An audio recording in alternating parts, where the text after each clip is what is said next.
The Sisters of Notre de Namur are an international congregation of women religious, founded by Saint Julie Villiers in Amiens, France in 1804. They're committed to making known God's goodness through education in a variety of ministries.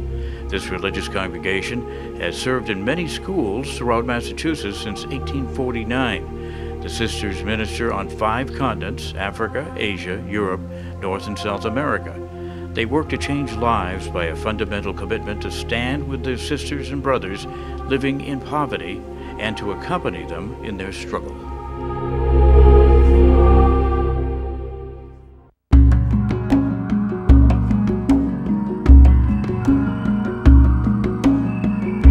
The Sisters of Notre de Namur have missions in 17 countries on 5 continents.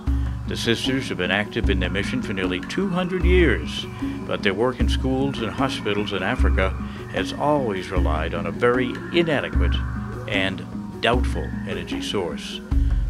Poor to sometimes non-existent power in Africa has led to unreliable refrigeration and the inability to produce electricity and clean water. Widespread disease has been the result.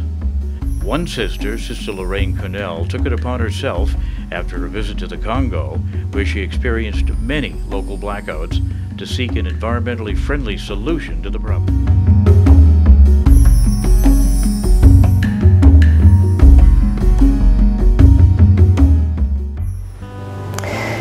In the beginning, the African Photovoltaic Project was a result of a meeting in 2002 where all the sisters met to discuss the issues of importance. And one of the issues was the fact that in the northern part of the congregation, Europe, United States, Japan, instantaneous communication was available. For the sisters in the southern part of the congregation, in South America and Africa, communication was very difficult and often took 2 or 3 weeks by overland mail, and sometimes it was impossible. So, coming onto my job at that time in 2002 as the new general treasurer of the congregation, the superior general at the time, Sister Camilla Burns, asked me to go to the southern part of our congregation in order to see what the needs were.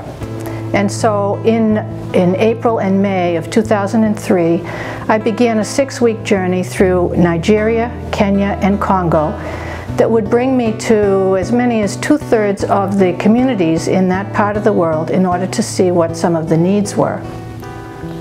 It became immediately clear to me that the main problems for them included very simple things like electricity and water. And so, in order for us to actually have there be the possibility of communication for those sisters, we needed to have a consistent and reliable source of electricity, a reliable source of communication through satellite, and all the technology was really available, but what we needed was a plan in order to implement it.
There was a man who came in to explain to us the benefits of such a cogeneration system. His name was Louis Casey. He was an electrical engineer at the time working for Honeywell, and on the side he was providing assistance to Cameron Carey, who eventually they would form the Sustainable Energy Solutions company that helped us for much of the early part of this project. We began then to look at possible donors, possible foundations that could be interested, and one of the first set of people that we talked to was the Hilton Foundation in California. Sister Patty Butler and I actually went out to meet with them. We drew up a proposal, and they were very, very interested, and actually they were very helpful, because one of the things they said to us is, does it work? And we didn't know whether it worked. So part of the early then development that continued with Louis was, and with our congregational leadership team at the time, was to develop a prototype. So we asked the congregational leadership team at the time if we could use donations that had come in that were unrestricted, and to use about $150,000 worth of those donations in order to build a prototype. Then we looked for a place. And here in Ipswich we have a school called the Cooley Arts and Earth Center, which is right on the adjacent property. They are very committed to environmental education and sustainability of the earth. We asked them would they be willing to accept a prototype for the solar panels, the batteries, the internet connection, and the water purification, even though they didn't actually need water purification here. For the sake of the prototype, they agreed. We had donations additionally from a number of sources that helped us out with that section, and by 2006, October, we had a working prototype here in Cooley.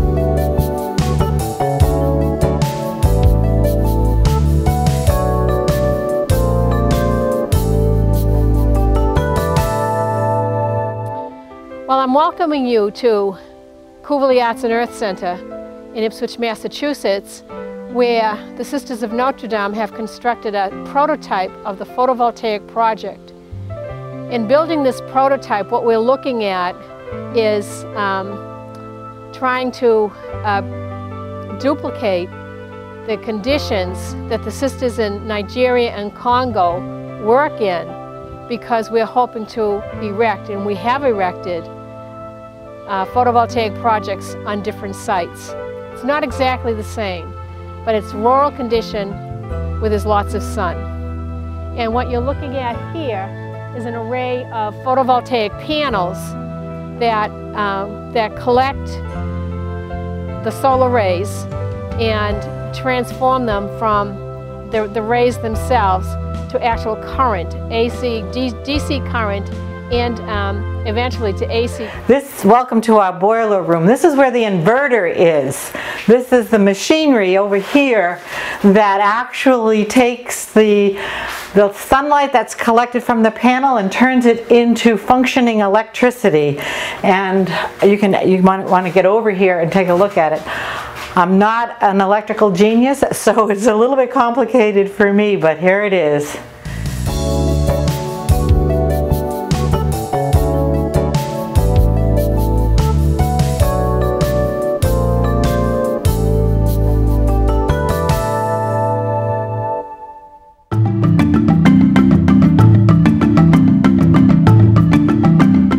By 2010, the Sisters of Notre Dame had installed 7 solar-powered systems, 2 in Nigeria, 4 in the Congo, and of course the prototype in Cooley here in the U.S. At each of the 6 ministry sites, there was an array of solar panels, batteries, and internet connections, and a water purification system. This infrastructure provides access to better health care, education, and resources through technology for many local communities.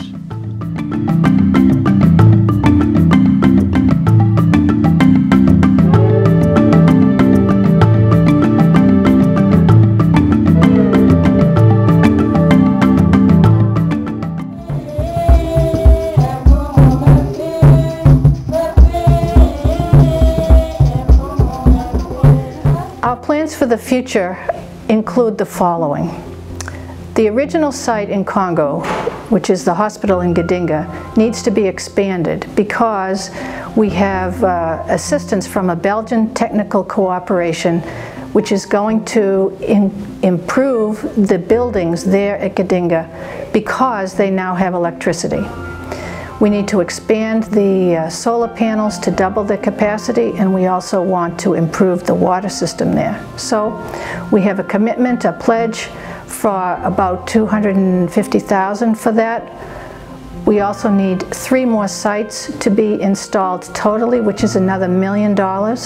So we are engaging right now in the beginning of hoping to raise another $1 million for Congo. In Nigeria,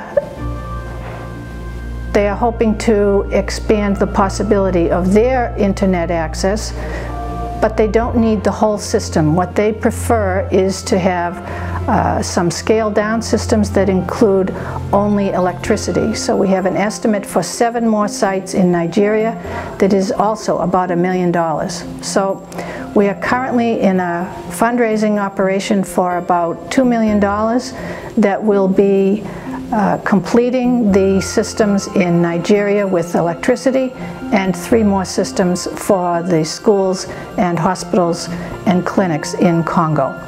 That is our current hope, and one of the reasons why we are having this 10th anniversary celebration, in order to bring the attention to what we have done, but also what is yet to what remains yet for us to do. We are extremely grateful to our many donors, both within the congregation and private donors, foundations, and we hope that by spreading the word, we continue to expand those who will continue to help us. Thank you.